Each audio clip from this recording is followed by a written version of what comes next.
I'm Fredrik Gerten, and I'm the filmmaker. And I'm Leilani Farha, and I'm the advocate.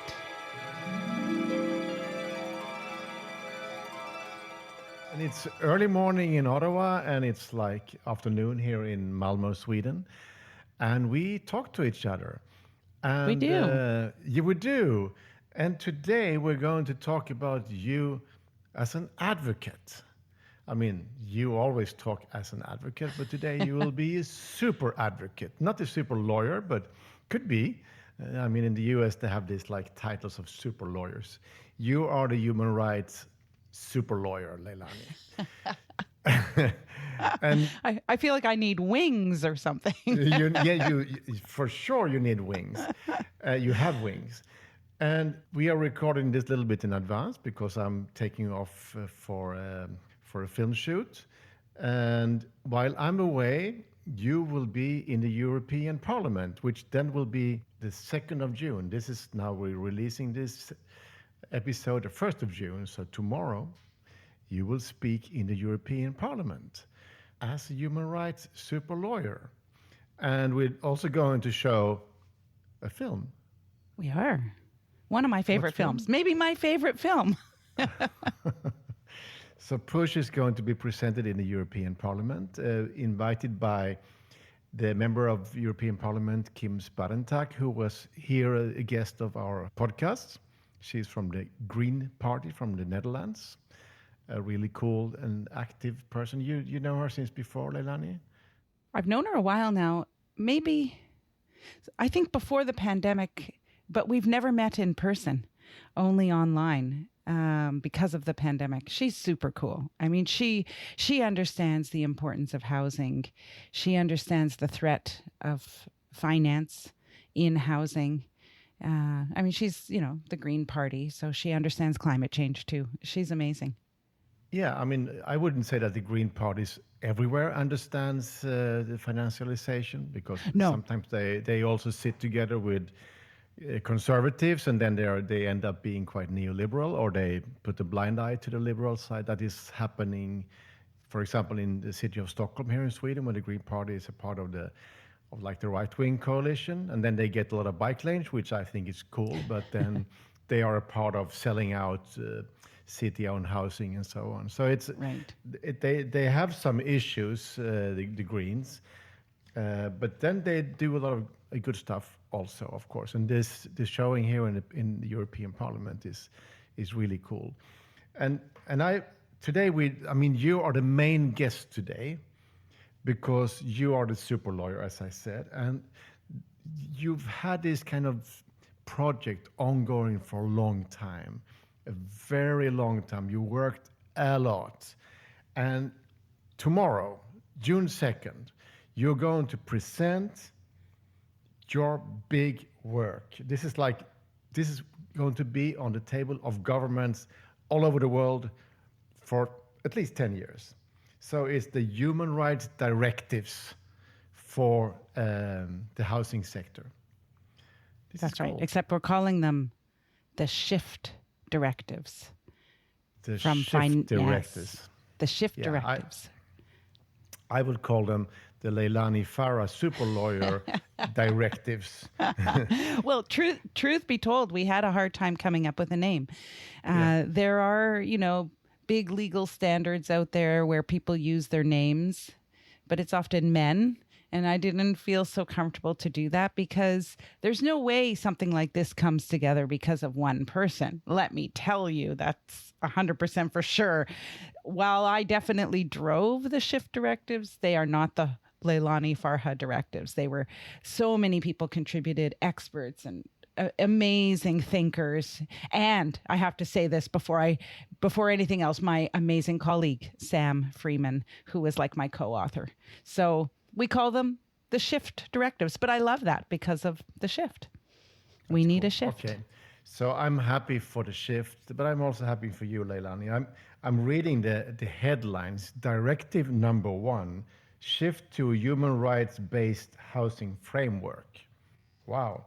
Number 2, regulate institutional investment in housing to comply with human rights. Institutional investment. Wow. 3, ensure renovations and redevelopment of are constant with human rights. Like this is like the 3, I mean, Big and then it ones. goes Yep. on. It goes And on. it's so tell me, what are you what do you want to achieve, my dear? Yeah. Well, I guess when I think about, I was thinking the other day, why the heck did I do these directives? Like what motivated me? Because it was such a long project. Really, I think I've been writing these for maybe 18 months now. Um, and to be honest, it's just my own feeling that it is unbelievable. It's incredulous that housing has been taken over by finance. I don't know why I'm like stuck on it, but I cannot get over it because it keeps happening, and no one seems to be doing much about it. So that was the why. I think was just like, okay, we need to stop this somehow, and I think human rights is the way. It's not to say that we don't need investment in housing. It's not to say, that it isn't important to fund housing, but it's got to be done by human rights. I know this. So that was the motivation. What do I hope to achieve? Oh, that's a big question, Fredrik. Yeah, but I mean, just to our dear listeners, it's a list of 10 directives, Yeah. and in the coming fall, autumn, we will dive deeper into this, and maybe also bring in some of your experts so we can. But I think what I understood when I did push was that kind of there is a lack of language to talk about things, and push was to try to create some kind of counter language to the financial lingo that is like dominating the political sphere a lot. And I mean, we know that lingo is also created by the lobbyists and the think tanks, financed by the rich guys. So the film was a counter language. This is for sure a counter language, and you are giving tools to now legislators in countries to talk about. So I mean, I think will be really useful because there, of course, I mean, yeah, I mean, I think in some ways we are living in a two paradigm shifts at the same time. The pandemic and the war in Ukraine. There is a lot before and after, and I think it's good to have some platforms to talk about the future together with. And I think you are providing this now, and it's really cool. So first of all, I congratulate you. Thank But you, tomorrow Fredrik. you're going to speak in the European Parliament. So what will be your opening sentence? I mean, haven't figured that out yet. Come on, I want to hear. No, I'm sorry. But it will be something in French, something in German. How do you will? Something in Swedish? Peut-être je peux parler français un peu, bien sûr. No, really. I mean, probably the biggest sentiment is, they're here. They're here. The Shift Directives, moving us away from financialized housing to a framework that will, and I take this line from you, a framework that will make happier societies, more equal, more just, greener societies if this framework is adopted. So that's probably how I'll start. Sustainable in all ways, meaning exactly. All ways, not only ecological, but also socially sustainable. Which is absolutely, yeah. And that's part of sustainability that no one talks about. I mean, when I talk about, is this sustainable? What I mean is, can we keep squeezing every penny out of people for rent? And we know the answer is no, because people need food. They need, unfortunately, still gasoline. They need clothing. They need all sorts of things, medicines. So it is unsustainable. And I do believe the framework that we're presenting here through the Shift Directives is more sustainable, if anyone listens. Yeah. Leilani, I know you are a small girl from Ottawa, from a nowhere town. That's right. But people listen to you. People, I mean, you have to get used to that now, that you have a very strong voice, and your voice will now be heard even more. I think this is an extremely good occasion to present it in the European Parliament, Yeah. because there will be parliamentarians from many countries, and they will bring this home. And this is Yeah. only the beginning, of course. It's Yeah. only the beginning. No, I think that's right. I have to say one thing that has surprised me and made me feel really good about the process of the Shift Directives is two things. It seems that so many different people coming from different backgrounds and frameworks and education and et cetera, experiences, are all believing in the human rights framework, which is super cool, right? And that's what you and I have been talking about for a long time, you know, and Saskia says in the film, like the power of law. You have taught me. You're my advocate, my super lawyer. So, but thank you, because I'm, even filmmakers can learn more all the time. There you go. There you go. We Well, don't even know advocates everything. can. But Yeah. that has made me feel, I've been surprised the amount of support and sort of a consensus that the human rights, even people who are working with investors, for example, who weighed in on the Shift Directives, like talked to me about them, and even though their clients are investors, they're still seeing the need for this human rights approach. And so an emerging consensus is pretty cool. And I didn't anticipate that, I have to say. And I suppose the other thing that surprises me is the feeling I'm getting from people that they were waiting for this, that there's this big gap and it's filling this gap. And I think Push the Film was a bit like that too, right? After people saw it, they're like, I needed this explanation of what was happening to me as a tenant. And I'm getting the same feeling with the Shift Directives. People are like, we need this. We need something to push back, right? Tell me about the process, because I know you've been consulting with lots of people all over the world. Yeah. So this is really, in some way, it's almost like when you've been working together with people, everybody is like also digging deeper into the meaning of this. Tell me about your process. Yeah, so I have to thank the Open Society Foundation because they gave me a fellowship to work on these. So I spent some time just with my little team.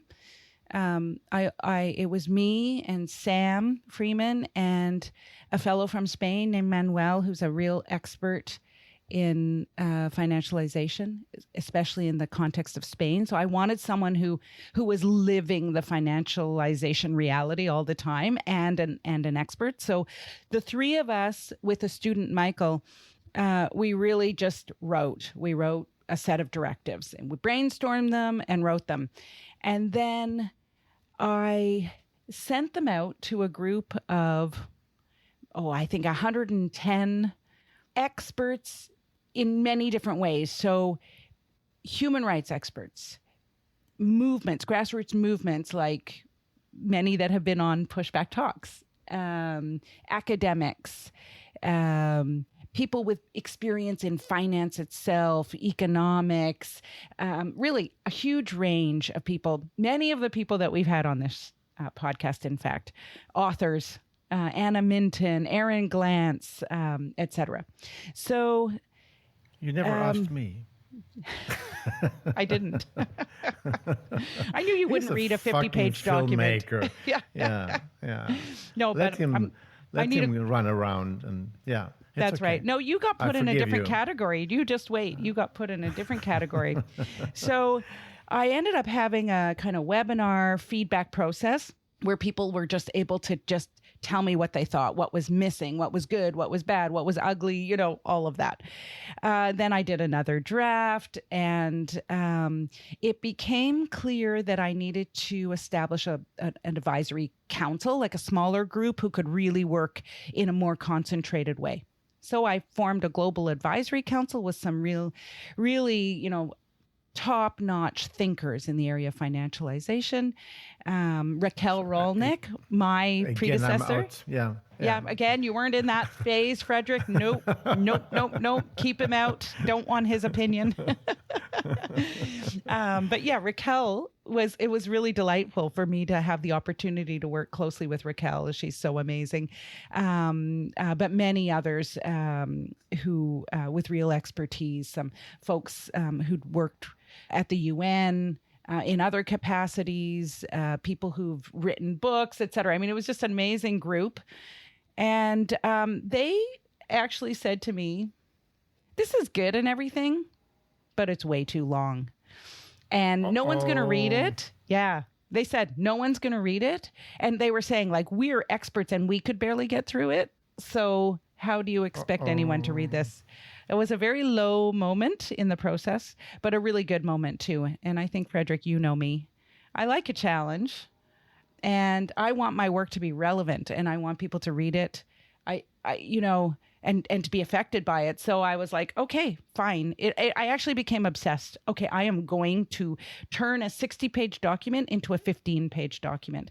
And I did with the help of my team. This is 42 pages. Yeah, but most of it's endnotes. Aha. So each directive is one page, pretty much one page. And the background is 5 pages. So we've got 15 pages. It's pretty cool. So if you're just reading the text, for those who read the footnotes, it's a much longer document. Anyway, that was it. However, then I decided, okay, now we need people to endorse this thing, right? So that's where you come in, Fredrik. Mm-hmm. So I have solicited opinions and quotes from super high level people who probably won't have the time to read the document in every fine detail, but who I wanted, what do you think? Could you give me a quote? So people like Mariana Mazzucato, who's giving me a quote. Saskia, of course, giving me a quote. Fredrik Gertten, hopefully, waiting for his quote. Leilani's directors are the directors of the super lawyer of human rights. Can you put that in? With wings. With wings. That's right. She has wings. So that's the process. And now we are rolling it out along the way, Kim, the member of European Parliament, had indicated that she wanted to screen push.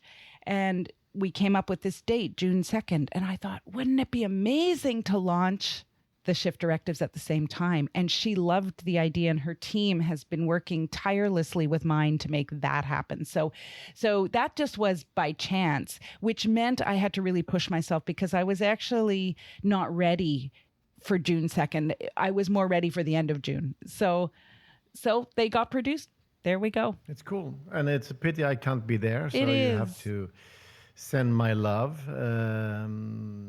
But I think, on the other hand, this is your show, and the film is doing quite well also without me. That's the cool thing with films. You make them, and then they can have their own life.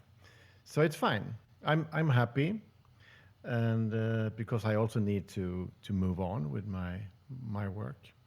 Well, I'm only happy because I know that while this is launching, you're off filming for your next film, and that makes me happy. Yeah, that's good. And then I will ask you for a quote from my film. I doubt it. On the poster, amazing film, a must see. He does it again. Yeah. We can be totally corrupt here. Yeah, it's fine. Let's be corrupt. Yes. So I'm reading the titles here. Ensure international financial institution and frameworks adhere to human rights standards. That's like the number 10. But so will everybody love this? What do you think they will say, the financial sector, the ones, because I'm reading here, this is in your little preamble. This is the classical things we also have in Push. 1.8 billion people are homeless or live in grossly inadequate housing around the world. 1.8 billion people. Yeah. And in the end of 2020, the value of residential real estate is an estimated $58.5 trillion US, a lot of money. Housing has become by far the most valuable asset on earth, worth 3 times more than global GDP and more than 20 times all the gold ever mined. And then you have a little note. There is a cascade of negative social effects. But I mean, you are in some way also with these directives confronting an amazing business. And you're doing this with legal words, and you're trying to get politicians on your side, lawmakers on your side. So how will they react? The Blackstones, the BlackRocks, the Akelius, the Heimstaden, all the names Yeah. they have. I think they'll probably think that I mischaracterized their business. We know from our interview with Peter S. Goodman, the New York Times correspondent and the author of Davos Man, that they position themselves, BlackRock, Blackstone, Vonovia, etc., position themselves as the saviors. They are solving the housing crisis. So they will dispute my narrative, which is they are causing the housing crisis. And if they want in, I mean, I allow them in the shift directives. I allow them a kind of small in. If they want in, then they play by human rights rules. And here they are in 10 directives. So, but they will discount this completely. The only thing that will give them pause, I hope, is the number of people who've been involved in drafting these, the number of people and the quality of the people who are supporting them. It's as I said, everyone from grassroots movements to the likes of, the world's leading economists. So, and sociologists. So, I hope it gives them pause. Of course, we'll have to sell these. We're going to sell these. We have to go and talk to investors. But to be honest, I wonder if, and we haven't dealt with strategy yet. That's what it's hard to get this to the finish line in terms of just drafting. But when I start thinking about strategy, it might be that we go after the kinds of investors who are open to the conversation in the first place. So there are some investors that are engaged in housing, and they genuinely think they're doing affordable housing and they're meeting the sustainable development goals. So it might be best to talk with them first. If we start getting movement there, maybe they'll push the big guys. Who knows? But we had a few weeks ago an episode with Joanna Kuszczak from Berlin and the movement who want to kind of socialize the big chunk of the apartment stock in Berlin. And I mean, what they are basically saying is that housing is a human right and it can't be on the open market because the market is not respecting human rights. So we have to wind back. And that is, people with money or entities with money, that's what I understand. They don't really have an interest of the content of their investment. It could be a gold mine, it could be a tech company, can be housing, or it can, But what they need is many places to put their money. So if you're taking out a part of the market and saying, okay, this is not going to be allowed to be a speculative market anymore because housing is a human right, and you're saying this is the most valuable asset class. So you take out the most valuable asset class from the market. It's a big threat to them. It will have an impact on their business and their yachts. I mean, I love Joanna because she's very clear in her articulation of the need for a new relation with respect to property, right? She said that in our interview that we need almost like a revolution within the housing market and new understandings of what ownership means, et cetera. And I think the shift directives can be read as going there and not going there. So it's kind of like it's not different than my position as you captured in Push the Film, which is, I'm not trying to undo capitalism. I'm trying to tame capitalism so that it is responsive to human rights. Let's try that. Let's try that. And that's what the shift directives are, an attempt. Let's try. And Yeah. if we fail, then let's look at, completely overthrowing capitalism. But we're not there yet. I feel like the human rights experiment hasn't happened yet. So Yeah. that's what I'm offering. And reading Peter S. Goodman, the New York Times global correspondent economic, his Davos Man book, he also talks about the capitalism he grew up with and he is in favor of, that this new capitalism on speed, or what do you call it, is so destructive to the planet, but also to the companies, to the structures. So it's like it has to change.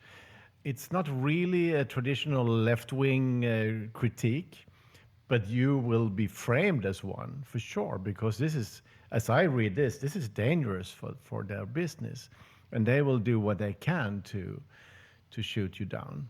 Yeah, that's probably right. That's probably right. I mean, and so be it. And in fact, if you read the shift directives, you'll see that really my aim a lot is at governments, like really trying to get governments to engage with these actors in new ways, because governments are the ones who've let this all happen, right? It didn't happen just by chance. We know this. We know governments have established laws and policies that really help these guys. And so help the financialization of housing. So I really take aim at governments, who should be a slightly more receptive audience, because they're having to deal with all of the fallout, the inequality, the social unrest caused by the financialization of housing. So they have a more vested interest in doing something about it. And I mean, I've seen lots of movement. We've seen lots of movement across the world where governments are going, wait a second, this isn't cool. This isn't sustainable. No one can afford to live in my city anymore. The only people who can afford are tourists who have disappeared because of a pandemic. I mean, et cetera, et cetera. So I'm hoping that governments will actually see this as a tool. I think they will. I think there's appetite for this. So that's another place I'll go. I'll go knocking. That's cool. And let's do some episodes around your directives and to try to find a way to dig deeper into every single of them, maybe with some guests also. I think that would be great. To you to find a special guest per directive. Per directive. Yeah, why not? We could do mini episodes. We don't want to bore people. We could do mini episodes. We will never bore people. That's not our job to bore people. Our job is to only have fun and drink wine and then sometimes talk about important stuff. Yeah. I think, okay. And I think people are okay with important stuff, because people also want to do something. A lot of people are really frustrated. Of course, there is right now, especially over here in Europe, now there is like a very dark feeling of hopelessness and so on. But we should also remember that this is a moment where history is making a turn, and that means that there is also a chance of doing something differently. And then you need tools like your directives. Yeah. It's a good moment to move governments. So let's keep the light up, and now your directives are going to shine over the European Parliament in Brussels tomorrow, June 2nd. So Leilani, I mean, I'm happy to be your friend, even if you don't consult me, but it's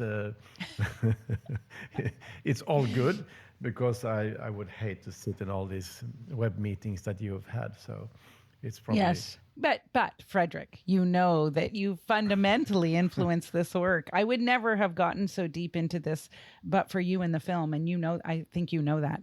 And I think you'll hear your voice in different parts of the directives when you read them. You'll see, I influenced her on that for sure. A lot of my language comes from our conversation. No, seriously, a lot of my language does come from our conversations and me having grown into this through our conversations. So I actually owe you thanks.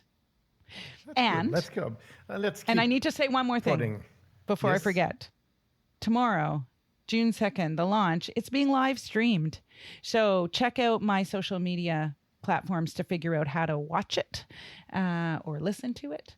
And we will also link that to Push the Film's social media accounts. So we can great. also, Cool. you have to remind my people about that because I will be away, but still I think we can do that. Yeah. So cool. Congratulations. Long live Europe and then the Canadian short girl coming there. I mean, you will make a splash. The Canadian short girl. Mm-hmm. Yeah, sorry. That's I mean, me. what is the line? I mean, you have there is a line in the film where you are in the UN and you are a little bit in doubt of how strong you are. Can you remember what you said? Am I ridiculous? Yeah.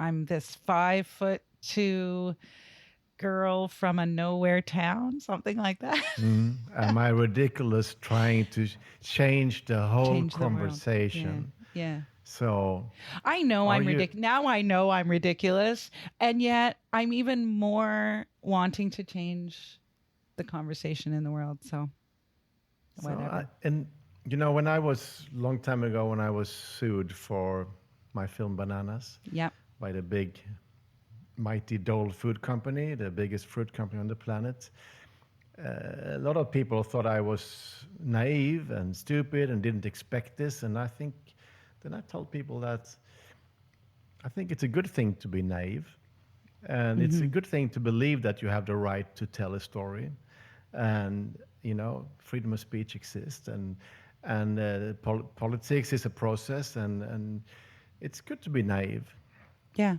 even if it feels like sometimes you can feel ridiculous, but that's fine. You know, I mean, you're an advocate too, although you call yourself a filmmaker. And I think that I've been reflecting on advocacy as a skill. And I think it's the duality of, on the one hand, I genuinely believe I can change the world. I mean, I genuinely believe that. And then at the very same time, it feels ridiculous, impossible. Who am I? This is, crazy. And I think it's that duality that makes one a kind of good advocate, because you got to believe, but then you have to be humble enough to do the work, right? To push yourself, keep pushing. I believe that change is possible every day in all aspects, in all details, in every different place. And so that's the important job for an artist or whatever you can call me, a filmmaker, is that to talk about hope also. Yeah, And absolutely. Yeah. And then of course, I believe that I don't think that my films change the world. People change the world. But then if I can give my films as a tool for people who want to change the world, that it can make a difference. Yeah. And the tool in Push is also you. So it's your language that is floating out there.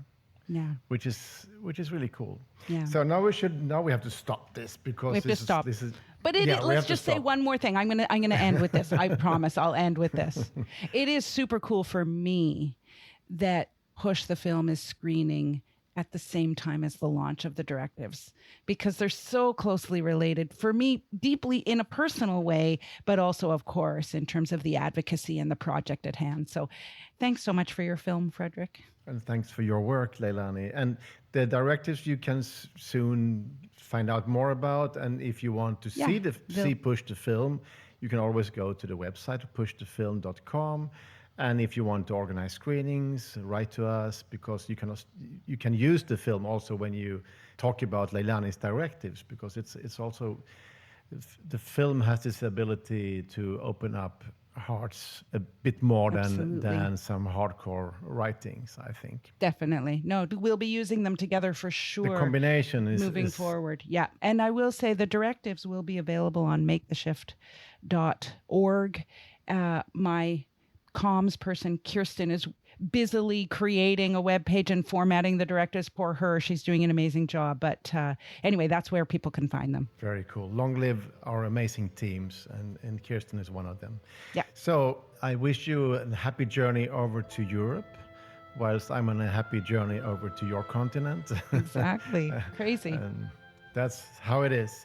So, Leilani, take care, and I wish you all the best with your important launch of your human rights directives. Thanks, Fredrik.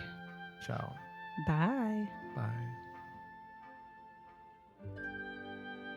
Pushback Talks is produced by WG Film.